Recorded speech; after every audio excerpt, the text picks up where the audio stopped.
आदाब, मैं हूं निहाल अहमद और आप देख रहे हैं निहाल अहमद ऑफिशियल चैनल यूट्यूब पर। मैं हूं बिहार के किशनगंज ज़िले में मौजूद। आज हमारे साथ अलीगढ़ मुस्लिम विश्वविद्यालय के छात्र संघ में कैबिनेट रहे नजमुस साकिब मौजूद हैं। वो किशनगंज आए हुए हैं।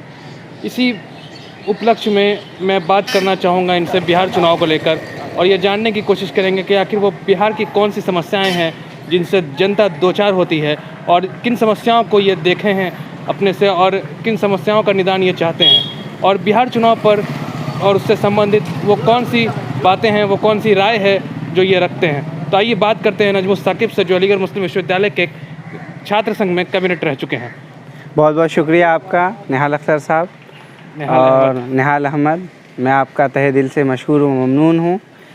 आज का जो चुनाव है, पूरा बिहार विधानसभा चुनाव जब आप देखिएगा एक तरीके से, तो आपको ये समझ में आएगा कि सारे मुद्दे जो हैं वो गायब हो गए हैं। जो असल परेशानी है लोगों की, जिस तरीके से पलायन को रोकने की कोशिश जो सरकार की नाकाम हुई, लेकिन उसके अलावा जो रोज़गार के जो तलाश में जो लोग बाहर जाते थे, उनको कैसे यहाँ पे इस्टेब्लिश किया जाए। मतलब पलायन को जो रोकने का एक तरीका होता था वो इंडस्ट्रीज़ को इस्टेब्लिश करके, ख़ास करके, या फैक्ट्रीज़ का इस्टेब्लिशमेंट हो। और आपने ये देखा होगा कि हम लोग सब अलीगढ़ से हैं, और एएमयू किशनगंज सेंटर का जो मुद्दा है वो भी काफ़ी, उसका बहुत बुरा हाल है। और अभी तक फ़ंड रिलीज़ नहीं होने के कारण उस सेंटर की जो बुरी हालत है, उस स्थिति के बारे में यहाँ के लोग, यहाँ की अवाम जानती है। और हमको लगता है कि यहाँ के लोग वैसी सरकार को नकारेंगे, वैसे लोगों को नकारेंगे जिनके पास उस पोजीशन में थे, और पोजीशन में रहते हुए भी उन लोगों ने फ़ंड को रिलीज़ नहीं किया, बस उसको रोक दिया गया। जो 137 करोड़ जो अमाउंट था उसको रोक दिया गया। उस फंड को नहीं मिलने की वजह से आज एएमयू किशनगंज सेंटर की बहुत बुरी स्थिति है। जिस तरीके से यहाँ के लड़कों, यहाँ के जो स्कूल्स हैं, यहाँ के कॉलेजेस हैं, आप देखिएगा 3 साल के कोर्स 5 साल में हो रहे हैं। ग्रेजुएशन के जो कोर्सेज़ हैं, पीजी के कोर्सेज़ हैं, काफ़ी ज़्यादा इसमें देरी होती है। लेकिन उसमें कुछ ऐसा सुनने के लिए आया है कि जैसे यहाँ के जो स्थानीय कॉलेज है वो पूर्णिया यूनिवर्सिटी से जो कनेक्ट हो गए हैं, तो उसमें थोड़ा सा सुधार आया। अब जो नई सेशन शुरू हो रही है उसमें हो सकता है, उम्मीदें हैं कुछ कॉलेज, लेकिन जो चीज़ असल में होना चाहिए कि 3 साल का कोर्स 3 साल में ही फिनिश होना चाहिए, या 2 साल का जो पीजी का कोर्स है वो 2 साल में ही होना चाहिए। क्योंकि स्टूडेंट को एम्प्लॉयमेंट मिलने में बहुत दिक्कत होता है, उसके बाद उसको रोज़गार की तलाश में बहुत सारी दिक्कतों का सामना करना पड़ता है। और जो सबसे बड़ा मुद्दा है यहाँ पूरे बिहार का, फार्मर्स का इशू है। किसानों के जब आप मुद्दे को देखेंगे कि एमएसपी के हिसाब से उनको जो फसल हैं, जैसे धान हुआ, गेहूँ हुआ, या और भी जितने भी फसलें हैं, उसमें उनको एमएसपी के मुताबिक जो रेट है वो नहीं मिल पाता है। और बहुत किसानों को बार के वक्त में आपने बात की थी, जी, बहुत किसानों को इस चीज़ की जानकारी भी नहीं होती है कि न्यूनतम समर्थन मूल्य होता क्या है। मतलब किसानों की जो मिनिमम जो सपोर्ट प्राइस है उसको फिक्स कर दिया जाता है, लेकिन इन लोगों को पता नहीं है। जैसे 2000 किसी का रेट है एमएसपी, तो उसको जो है किसान जो बेचते हैं वो शायद 1200 रुपया, 1300 रुपया। हमने ग्राउंड के हालात को देखा है, बहुत बुरा हाल। एक तरीके का ये समझ लिए कि ये पूरा माफिया का कब्जाया हुआ है, और उनका जो उपज किया हुआ जो पूरा ज़िंदगी भर का एक ख़र्चा होता है, और उस खर्चे को, जैसे एक साल में जितना ख़र्चा होता है, एक्सपेंस होता है एक किसान को खेती करने में, वो ख़र्चा तक आज वो नहीं उभर पा रहा है, उसको उतना तक नहीं मिल पा रहा है। तो पूरा का पूरा लॉस है। तो वो अपनी फैमिली को कहाँ से चला पाएगा, वो अपने बच्चों को कहाँ से पढ़ा पाएगा। इस तरीके से आप समझिए कि ये भी एक रोज़गार का जो है ना, एक जो रोज़गार का माध्यम था वो भी ख़त्म हो गया यहाँ के किसानों के लिए।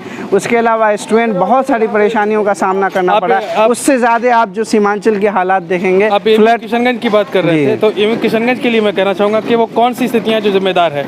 देखिए, एएमयू किशनगंज सेंटर कांग्रेस के सेशन में यहाँ पे खैर मौजूदा जो रियासती सरकार है, यहाँ की जो स्टेट गवर्नमेंट है, उसने ज़मीन दी, लेकिन उसके बाद जो सेंट्रल में हुकूमत थी उनके पास सारी चीज़ें थी कि हम फ़ंड रिलीज़ करके यहाँ की जो सेशंस हैं, यहाँ की जो इंस्टीट्यूशन है उसको खड़ा किया जा सके, जो फैकल्टीज़ हैं, डिपार्टमेंट है, इंफ्रास्ट्रक्चर उसको अच्छे से तैयार किया जा सके।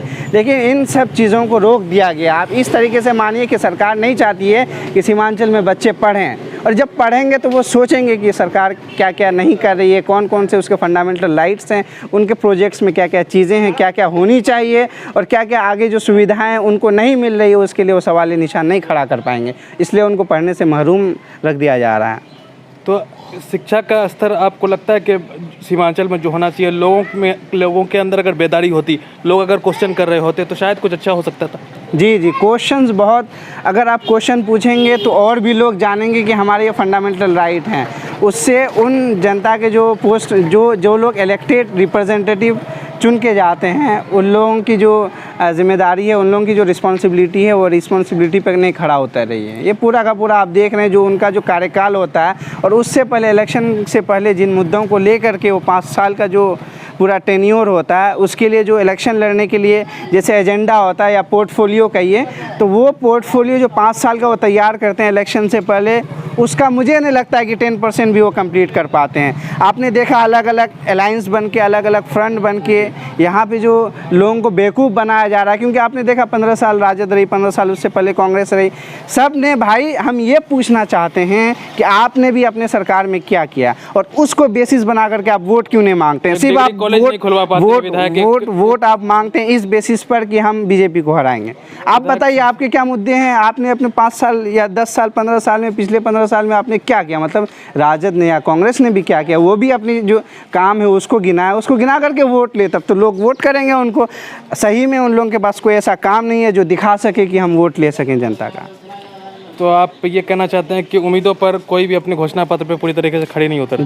जी ऐसा, क्योंकि घोषणा पत्र जो तैयार होता है ना, फिर जैसे ही इलेक्शन ख़त्म हो जाता है फिर सब भूल जाते हैं, जनता आवाम भी भूल जाती है। तो मीडिया की एक जिम्मेदारी होती है कि वो भी सरकार से और जो इलेक्टेड रिप्रेजेंटेटिव चुन के जाते हैं उनसे सवाल कर सके, और लोगों को कम से कम बताए कि आपके ये मुद्दे थे, आपके ये पोर्टफोलियो एजेंडे में थे, आपने ऐसा काम नहीं किया है।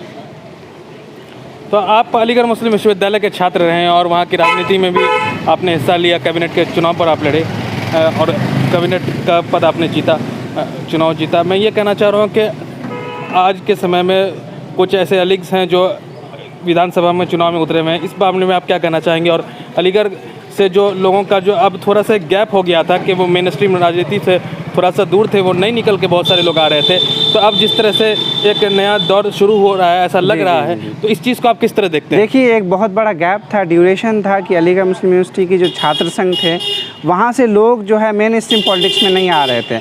लेकिन अब जो हो रहा है हमारे यूनिवर्सिटी से, मुझे लगता है कि 4 से 5 अलमुनाइज़ अभी मेरे जहन में पूरे बिहार इलेक्शन में विधानसभा का चुनाव लड़ रहे हैं।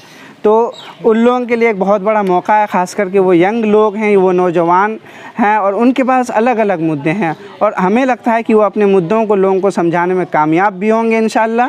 और वो जो है फ्यूचर में जो इंडिया की पॉलिटिक्स है, नेशनल पॉलिटिक्स है, उसमें भी वो बढ़ चढ़ कर हिस्सा लेंगे और उनका पार्टिसिपेशन होगा, तभी तो ओवरऑल डेवलपमेंट होगा। जी, और मैं ये कहना चाहता हूँ कि आप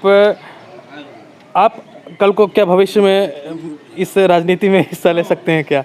नहीं, अभी जो हमारी ये ज़िम्मेदारी है कि हम जो है लोगों को उनके फंडामेंटल जो राइट हैं, उनकी जो अधिकार हैं, उनको बताने की कोशिश कर रहे हैं कि आपके ये अधिकार हैं, आपको इन अधिकारों से वंचित रखा जा रहा है ख़ास करके। और जी, और आप जिस इलाके से ताल्लुक़ रखते हैं, आप वो इलाका बताएं।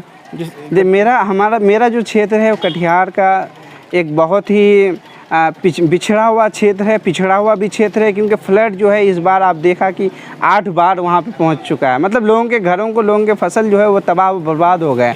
तो 8 बार जब एक जगह पे पानी आ जाएगा तो वो फिर कैसे रिवाइवल कर पाएगा? उसके पास उतने सोर्सेज या उतने उसके पास इनकम नहीं होंगे और उनके पास उतने फंड्स नहीं होंगे कि उस फंड को लेकर के वो अपने घर, अब जैसे एक घर बह जाता है, फ्लड आता है, तो उस फ्लड में जो बहे हुए घर को कैसे खड़ा कर पाएगा? वो रिवाइव नहीं कर पाएगा, उनके पास उतने फंड्स अवेलेबल है ही नहीं। तो एक बहुत बड़ा लैक है, इसी की वजह से जो है गरीबी बहुत ज़्यादा बढ़ती जा रही है।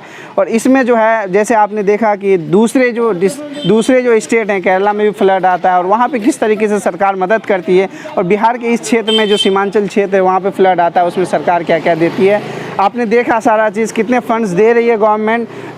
तो उसका पूरा का पूरा ये पर्दाफाश है। ये सरकार नहीं चाहती कि ये इलाका कभी ना कभी डेवलप हो, कभी उभरे, और यहाँ की जो सोच है उसको बैठा के रख दिया जाए। यहाँ के लोगों को जो है ना, ये मैं एक बात सवाल पूछना चाह रहा था कि जो जनप्रतिनिधि जीत के जाते हैं तो वो अपने जनता के बीच वो बाद में आते भी हैं या फिर दिल्ली पटना में ही रहते हैं? हाँ, ये भी एक बहुत बड़ा सवाली निशान है, क्योंकि जो लोग चुनकर निकल जाते हैं, जीत जाते हैं, फिर उसके बाद फिर वो क्षेत्र में नहीं रहते हैं। इसकी वजह से वो जो है लोगों पर भरोसा खो जाता है, लोग जो है उन पे भरोसा खो देते हैं और आगे फिर उनको इलेक्शन लड़ने में बहुत तो दिक्कत अगर हो वो जाती पटना है। दिल्ली में रहते हैं तो क्या वो अपने नुमाइंदे को अपने क्षेत्र में रखते हैं जिससे कि वो उनका काम करते रहे, क्षेत्र के लोगों का उनकी बात को उन तक पहुंचाता रहे? अगर नुमाइंदे अच्छे से काम करते तो मुझे नहीं लगता है कि लोगों के पास शिकायतें होती, और जो एमपी या जो एमएलए पहले थे वही एमपी एमएलए आज भी बरकरार होते, वही जीतते हैं।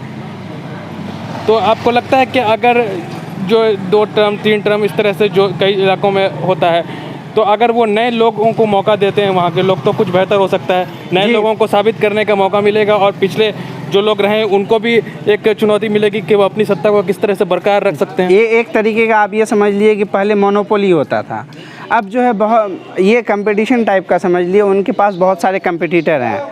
अब जो है परफेक्ट कंपटीशन आ रहा है, मतलब बहुत सारे लोग इन्वॉल्व हैं उसमें, और बहुत सारे जो आपके रिप्रेजेंटेटिव भी आ रहे हैं कि हाँ भाई हम चुनाव लड़ रहे हैं, हमारे ये मुद्दे हैं, हमको वोट दीजिए। तो यहाँ पे वो फिर कोई कसर नहीं छोड़ेगा जिसके वजह से लोग उनके जो भरोसे हैं उस पर नहीं खड़ा उतर पाए। इसलिए वो पूरा का पूरा मेहनत करेंगे कि हम कैसे ज़्यादा से ज़्यादा लोगों को हम सेटिस्फाई कर सकें, उनके जो प्रॉब्लम्स हैं, उनके इश्यूज़ हैं, उन पे खड़ा उतर सकें। आप सुन रहे थे नजमुल साकिब को, जो अलीगढ़ मुस्लिम विश्वविद्यालय के छात्र संघ में कैबिनेट रह चुके हैं 2017-2018 के सत्र में। और इन्हीं बातों के लिए दीजिए इजाज़त, और इसी तरह की वीडियो देखने के लिए हमारा चैनल पर आप बने रहिए। धन्यवाद, शुक्रिया। बहुत शुक्रिया।